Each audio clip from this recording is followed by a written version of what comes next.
In May of 2024, they had the International Women's Bowling Congress competition at the Reno Bowling Stadium, which sadly is mostly closed all the time for multiple reasons, one of it being the homeless would get inside and cause problems, but they used to open it for people to come in and bowl, but they've since closed it up. And this museum is no longer here. They're going to be putting in a neon light exhibit, so you can look at the video. I've got two other videos that show this, plus I've got pictures that I'm going to link to the back of the third video if you want to see all this stuff. They have some history of bowling shoes, the history of bowling pins, how bowling balls are made, all sorts of history of the sport of bowling. And then they have pictures of people that were instrumental in starting bowling and the champions. They have the Hall of Champions on the escalators as you come up and down, but in this area they had all the men in the front and the women were on the back walls all around, showing the male and female champions from the beginning of bowling in the 1800s to the 1900s up to present day. So we'll get started here with some of the exhibits as well. The first thing you would see when you came in would be the exhibit of the bowling shoes, which started in 1910 and went up to like 2010. And then directly ahead is the Walk of Champions, and there's little display booths that have information about the bowling. Like they have the different bowling pins, junior bowling, what was called candle pin bowling. Fun for all ages. It used a small bowling ball about the size of an oversized grapefruit, and the bowling pins were only about half that size.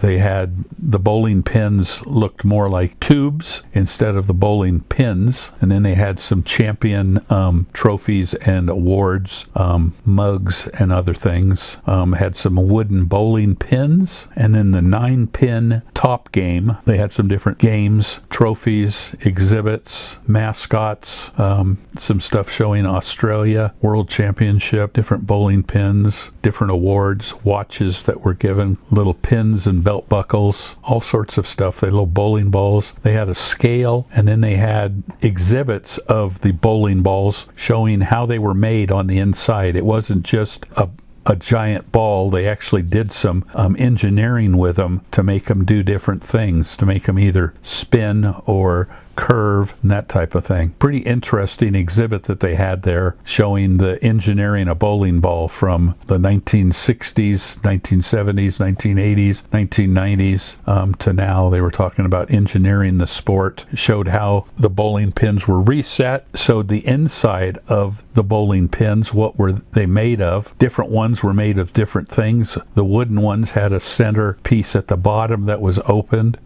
It says, just like competitive activity, getting an edge on your opponent is the key to success, and one of the easiest, most effective ways is the equipment on the market. Thus, the bowling materials rapidly evolved over many years across different regions to what is now in use today. The most dramatic engineering evolution in bowling equipment is the bowling ball. For centuries, bowling balls were made of a hardwood called ligum vitae. Starting in 1905, this material changed to rubber. In the 1960s, bowling balls became plastic. In the 80s, urethane was used, and today a variety of urethane and reactive resin balls are used. As 10-pin bowling moved indoors, maple and pine wood became the most common material of choice, and eventually it became standard practice. Oil was originally used on the lanes simply to protect the wood, but now synthetic oil patterns are distributed by programmed lane oiling machines to strategically affect gameplay. Bowling pins have been made by hardwood for centuries, specifically maple. Using maple wood is still highly common, but many centers now use a synthetic plastic-based pins. As equipment advanced, the sports advanced with it.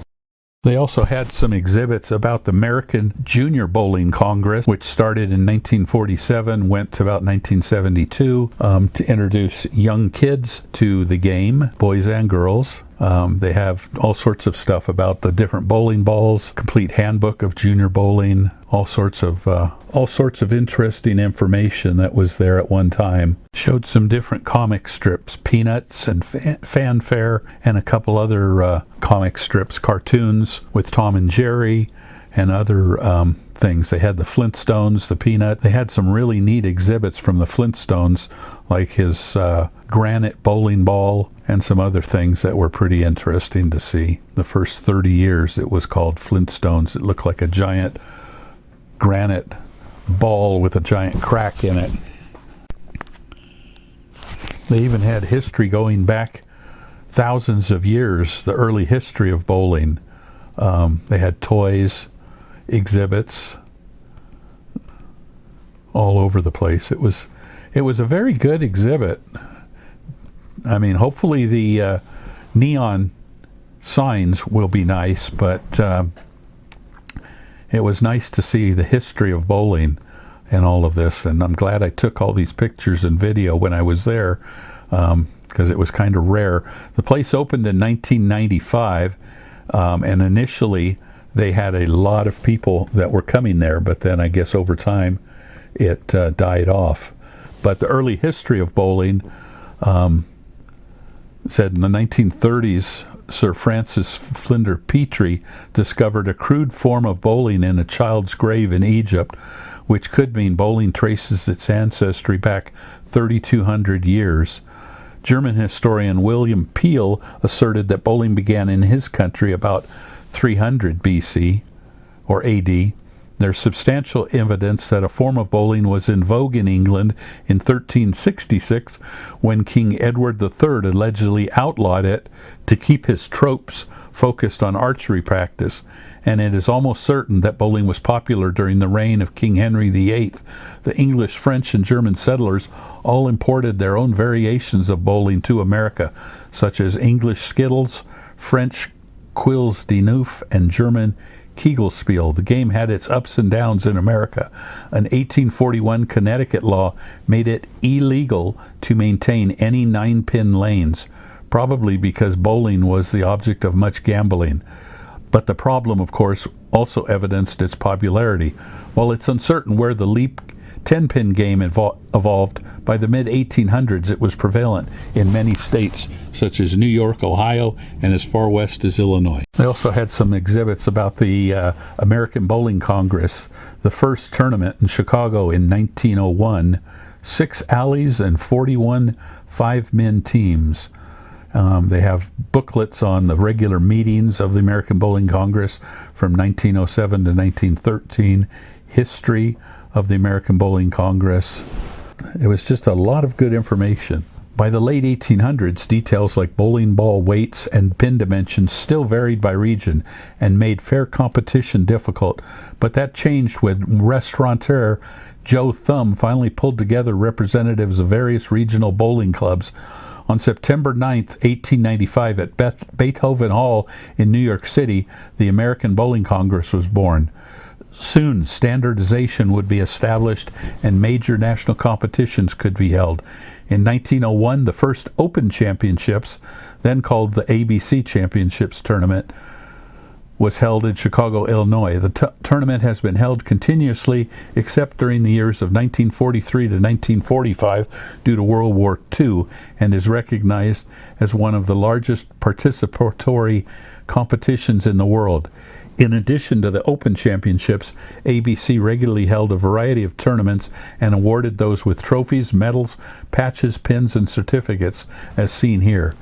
Today, the ABC merged with other bowling organizations to become the United States Bowling Congress and continues to maintain league and tournament play throughout the U.S. And then they had an exhibit with some rolls of film showing that 16-millimeter film featuring the first World Series of National Bowling League.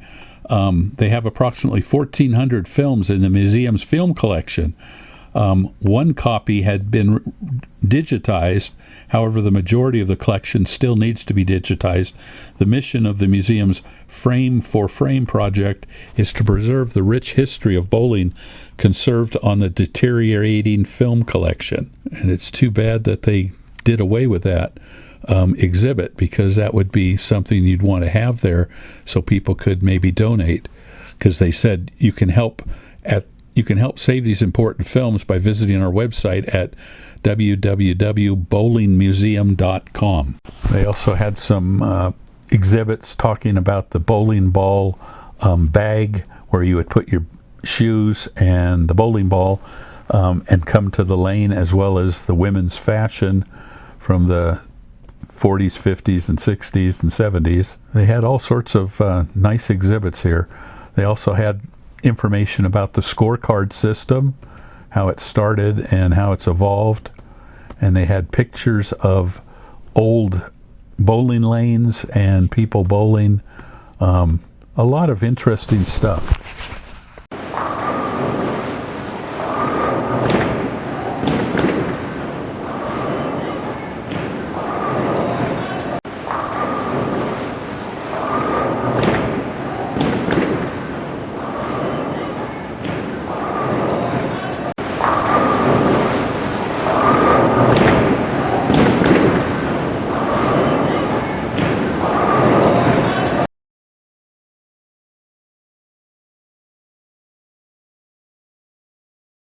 And then finally, we'll head upstairs to where I think it was 70 plus lanes that they have up there.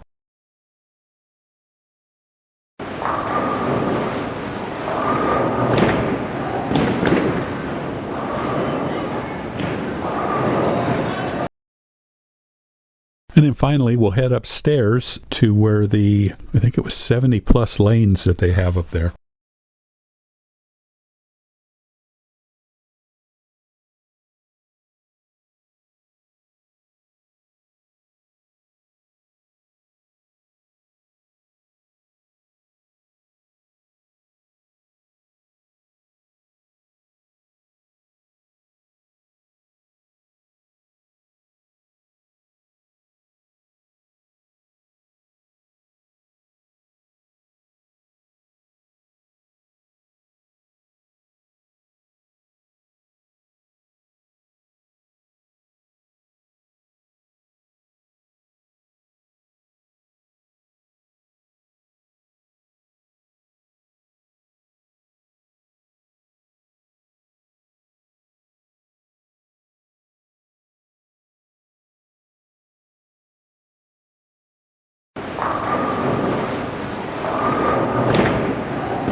On the back side,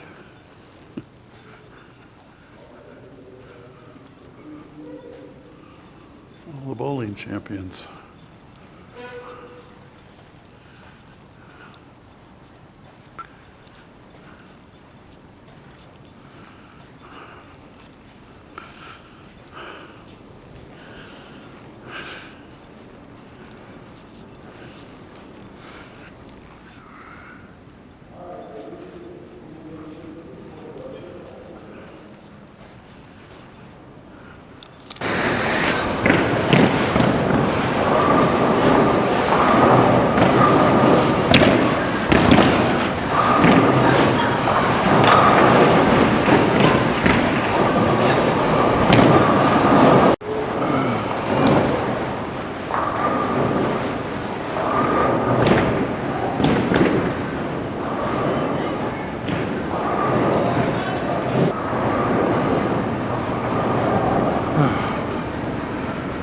Go past the Hall of Fame pictures and down to here.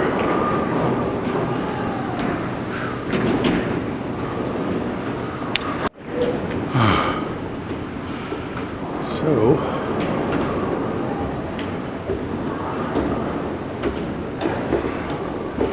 and you've got the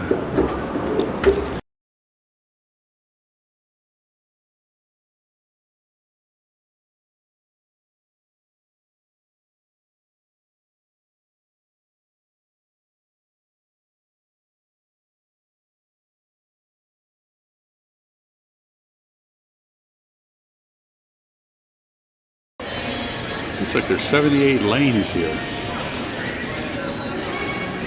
Tournament hasn't started yet, so.